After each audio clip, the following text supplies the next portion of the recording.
Hello, welcome to the morning of day 5. Today we're going to be discussing meditative posture, following on from yesterday's course on standing posture. So let's begin with a little introduction.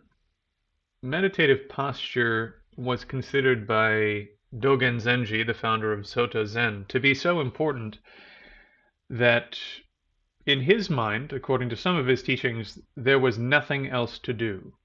If you set your posture correctly and you remained in that posture, everything else would occur. So let's explore that a little bit. Venerable Dōgen Zenji is extremely widely recognized in the Zen community, in particular the Japanese Zen community. He started out in the Tendai sect of Japanese Buddhism. That is a tantric form of Japanese Buddhism. And he was a bit dissatisfied with his training there, and he traveled to China. In China, he trained in Chan, and Chan is a transliteration of the Sanskrit word dhyan, which means mind. So dhyan, Chan, and Zen are all actually the same word, transliterations of the same word, which mean more or less to do your practice focusing on the mind itself.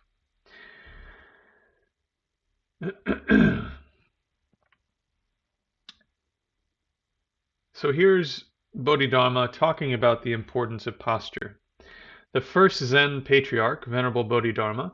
Bodhidharma, by the way, spent, according to legend, either 7 years or 9 years facing a wall outside of the Shaolin Temple, or what would be the Shaolin Temple, doing just sitting practice, doing zazen practice, where he just sat with perfect posture for many, many years without interruption.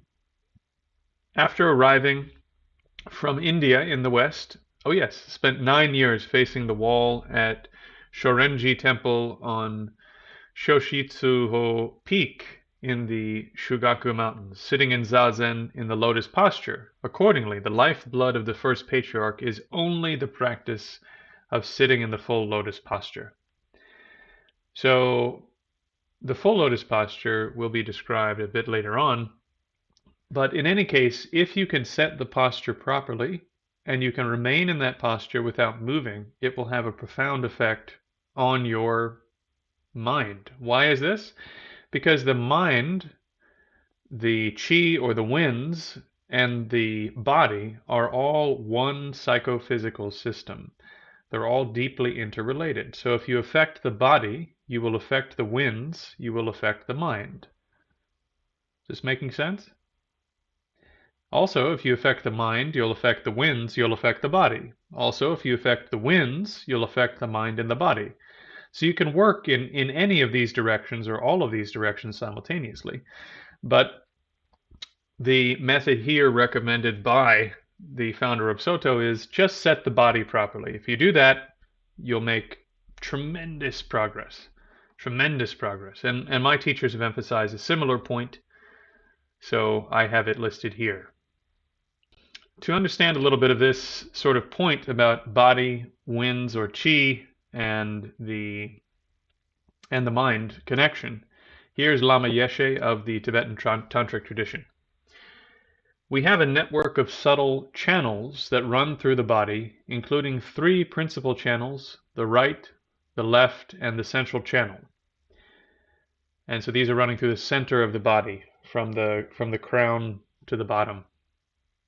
I'm actually not entirely sure in the Tibetan system where those are meant to begin and end, but they're somewhere near the crown and somewhere near the base of the body, as we were talking about with standing posture yesterday, right, where you're elongating that whole central column of the body just inside the spine. There are subtle wind energies that flow in the channels. We also have various chakras along the central channel at the crown, excuse me, at the crown, the brow, the throat, the heart, the navel, and the lower chakras. We have the red and white kundalini. Normally the wind It can also be called chi or lung in Tibetan, ki in Japanese.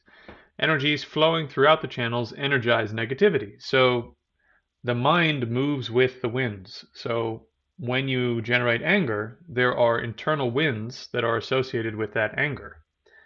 And so if you change the posture, you might be able to change the winds, you might be able to change the mind. Also, if you change the mind, you will change the winds, you will change the posture. They energize negativity, the various superstitious thoughts like kleshas or ignorance, kleshas being things like anger, attachment, as we've been discussing, jealousy, and so on. And then ignorance, the fundamental process of misperceiving reality, not seeing reality as it is. Because our states of mind are connected to the winds, we have a saying, the mind rides on the winds. And the Tibetans are very big on horse culture. If you get there's a book of Tibetan aphorisms, and a huge number of them are about horses. It's a very horse-dominated culture. So the mind rides on the winds. In order to activate the resident mind, our clear light mind of bliss emptiness, so in order to activate the very, very subtlest form of consciousness, we need to stop the winds from flowing in the outer channels, the two peripheral channels, and get them to enter into and stabilize in the central channel. This just naturally stops the tourist mind, the delusions, so again, stops all these negative emotions, negative minds, and ignorance from functioning. It makes them dormant for a period of time. However, because some channels are knotted up at various points along the central channel, the crown, the brow, and elsewhere, forming the chakras, the winds and minds riding on them cannot enter. Hindu Hatha Yoga, Kundalini Yoga, Taoist Neidan Shu, or internal alchemy, also include an array of teachings and techniques along these same lines or similar lines, parallel lines. Basically, where you're learning how to work with the energy channels of the body, how to unblock the blocked portions, get them open, fill them up with whatever you're filling them up with, and so on. This technology is very profound, very effective. I can tell you firsthand, even if you do just the basics of some of these practices, for example, in order to do better martial arts, like if you do basic Taoist Neidan practice as part of your martial arts training, which is quite common, totally changes the quality of your mind. Because you're changing the way that the winds move in the body, which has a direct effect on which types of minds you generate on a regular basis. Practically speaking, how do we normalize a meditative posture that we want to be able to use and sit properly with when we're sitting on the cushion? There are a lot of different ways.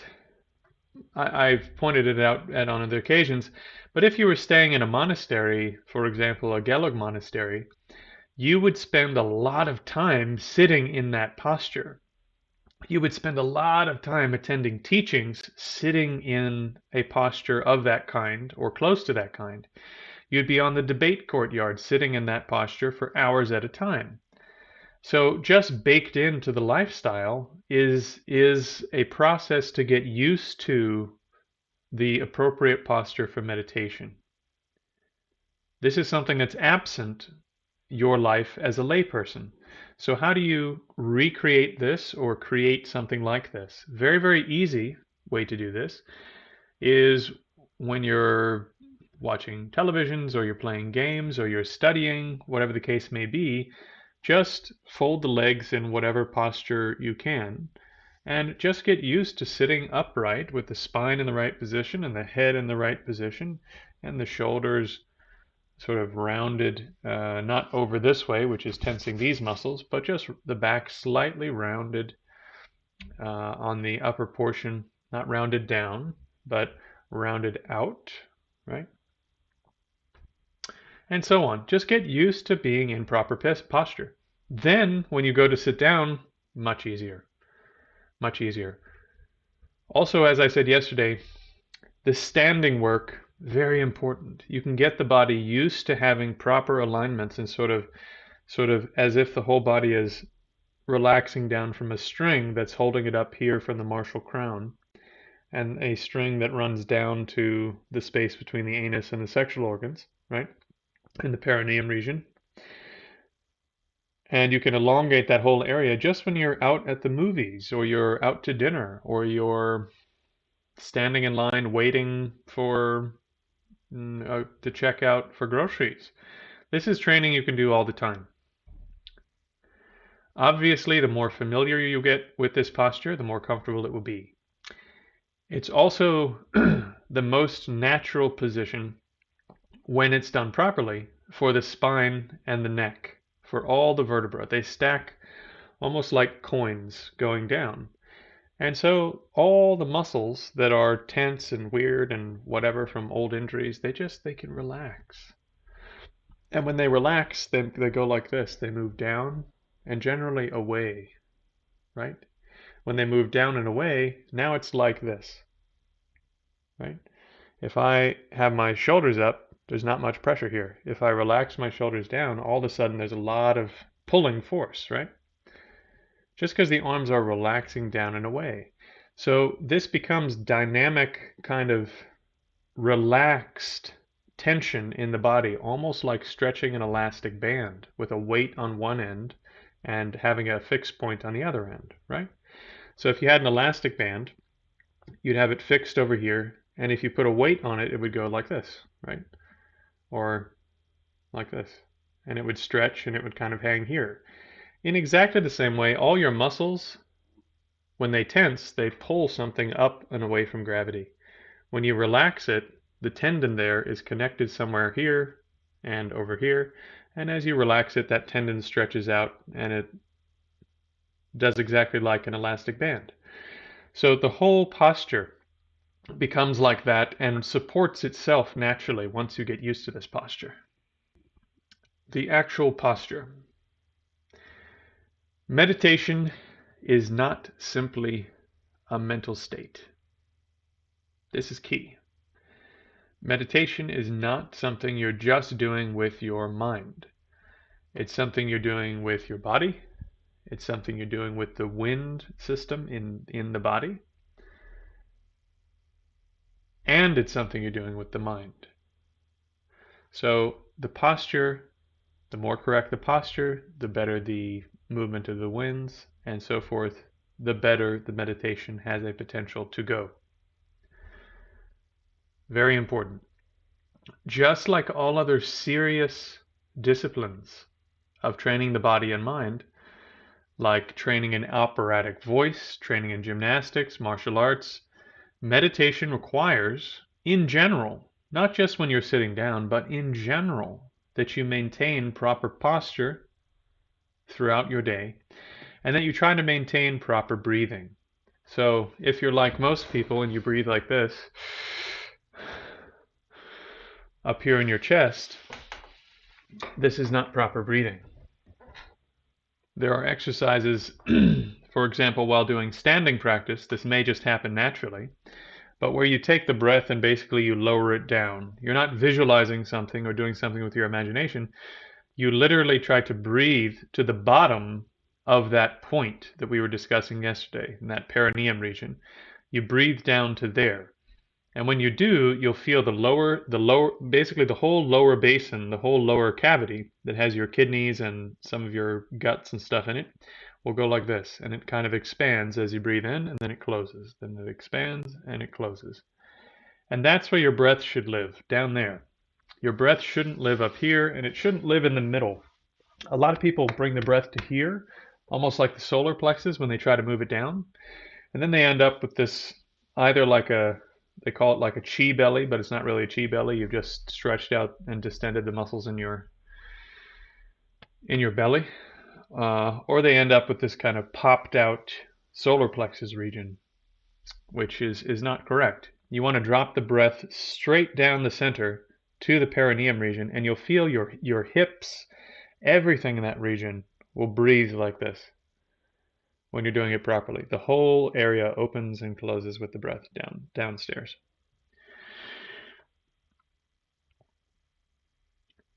So let's discuss the individual portions of the seated posture. Now, by far, the most important thing is what we've already been discussing. The posture that you have with your spine. spinal posture is the most important aspect of the posture. Unfortunately, if you know anything about anatomy, your spine is a connection point for all sorts of other tissue. So if your shoulder's jacked up, the spine changes, right? And if this shoulder's messed up, then the spine changes the other way, right? If your hips go like this, then the spine changes. If your hips go like that, the spine changes the other way, right? And then it comes all the way up the neck. So just by turning the hips the wrong way, you change the entire orientation of the spine. So unfortunately, to get the spine right, you kind of need to get everything else right. In particular, the shoulders and the hips. The spine should be vigilantly elongated from martial crown of the skull to the perineum, lengthening the natural curvature. Important, the natural curvature. The natural curvature of your spine is like this, right? The bottom goes like this, the top goes like this. And you're lengthening that natural curvature without changing it. You don't want the bottom to go like this. You don't want the top to go like curling over or coming back. You just want to take that natural posture and extend that. Same thing, the natural posture of the neck is like this, right? And you lift from the two bone, I can't remember what they were called. Not the mastoid process, that's something else. Well, in any case, you lift from those two bones and then you turn the head from here and it lengthens this, right? It still has a curve, but that curve has been lengthened and decompressed and opened. Create a stable foundation. So we have the elongated spine. The second most important point is having a stable foundation on which the whole posture is resting. So this has to do with where your legs are. If we are listening to the wise advice of Venerable Dōgen, then we would say that basically there's no other posture but full lotus. That's the way to go. That's how it is. That being said, I know of more than one person who has attained samadhi, who's actually done this, and they don't sit in full lotus posture. So if you can't get into full lotus posture, it is good to work towards that because it's a very stable posture, has a very good psychological effect. But don't stress and freak out that you can't get into this posture with legs folded. If you need to use half lotus posture, where one leg rests on top of the other, but the other one doesn't fold over, right? It's just here. Fine. If you want to use Burmese, where instead of having the legs resting on top of each other, you rest them like this on the ground, also fine. One of my teachers also has another version I've seen where instead of just resting, how do I demonstrate this? Instead of just resting the top leg sort of like this in Burmese, he takes this one and he tucks it into the crease here, right? He tucks it in here and then this one comes underneath. And that's a very, very nice posture. I've been using that one a bit recently. Very nice. So why is that posture important? Well, what that posture does is it creates a triangle.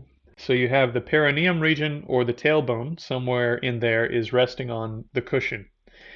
And then the two knees hit the ground and they form a triangle. And this triangle is very stable. And as you relax the hips and all the little muscles in the hips, the legs rest on the ground very comfortably. It's important that the butt be above the knees, right? If the knees are elevated up above the butt, just like having your shoulders in this position, you have to tense something to keep them there.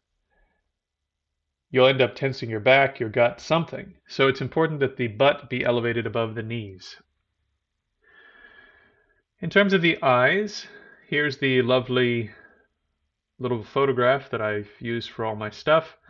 The eyes are partially closed and gazing down at 45 degrees. Gazing means you're not fixing your eyes on something. You're not looking at, for example, on your keyboard there's the letter H. You're not looking at the H. The eyes are just sort of resting in that direction, and you're seeing everything that's appearing. And then you take the eyes and you close them a bit so there's light coming in, but you're not really seeing much, right? It's a little bit gray already just because of the position of the eyes. The shoulders should be straight and even. The chest relaxed downwards. So you don't want the chest held up like this, which takes the upper curvature of the spine, which should be like this, and it makes it either hyperflexed or straight. You just want that elongated on the top. And this takes some time. One of my teachers said basically if you can kind of draw a line from your nose down like this, mentally, inside the body you draw this line downwards to the perineum, that you can sort of trick the mind into finding the right posture for that, for the chest. You don't want to be rounded over. Not good. That'll put tension on the neck and the back. Oh yeah, and then also even, right? Even means, look at this gentleman's shoulders here. Even across. One is not higher than the other. One shoulder is not further forward than the other, or further back than the other. They're both in the same position. Left, right, up, down, and so on. Tucking the tailbone and raising the head. So tucking the tailbone isn't actually tucking the butt underneath like this. It's actually releasing the tailbone downwards. So the lower part of the spine, again, has a curve like this. As you release the weight, basically from the perineum, right, then the tailbone ends up dropping a bit, and that part of the spine will become elongated. It won't curve under the body like this, because then you're putting the weight, the focus of the weight here on your lower spine, and that's not correct. You want to put the focus of the weight here, so the spine starts to open. Same thing, upper part of the neck. We discussed that at length in the previous video. The hand should be placed facing upward on the lap, right supporting the left, and the thumbs touch as if holding a butterfly's wing, right? So they lightly touch. And you need to work to try to figure out what is the ideal sort of level of overlap and all of this so that your shoulders and back and everything end up in the correct position. And the hand position, there are a few different ones. This is the traditional Buddhist one, but there are some other quite good ones, for example, that you could use. Not so important. Lips together, teeth apart. So you want to relax the jaw muscles, the teeth come apart, the lips stay together. Tip of the tongue placed on the upper palate. Self-explanatory. We described this yesterday. You feel for the bump just behind your front teeth.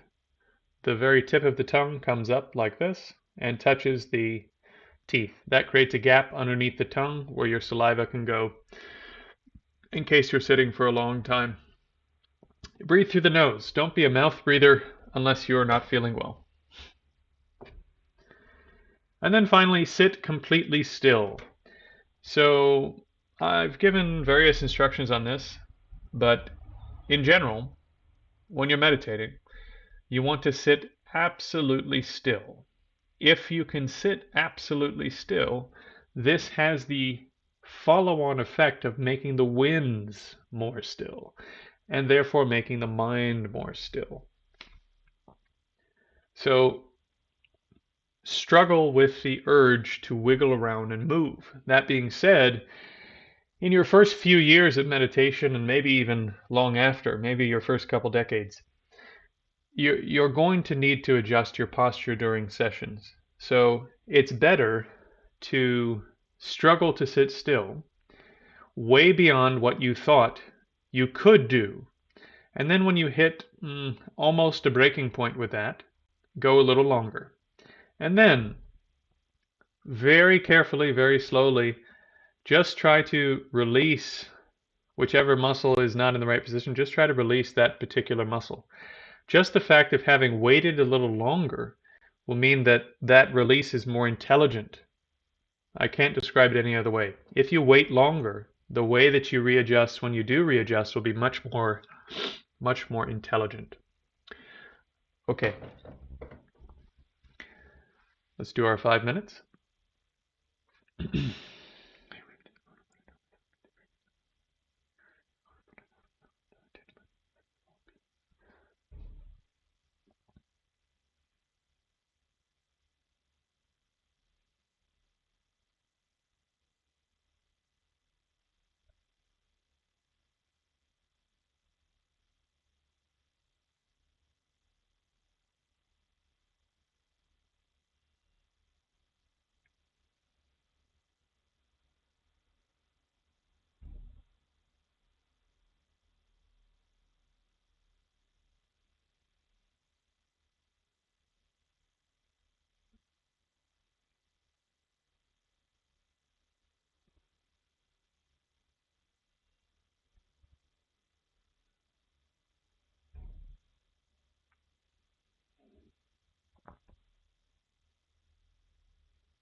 May the precious Bodhi mind not yet born arise and grow. May that arisen not decline but increase more and more. May the precious supreme view of emptiness not yet born arise and grow. May that arisen not decline but increase more and more. See you tonight.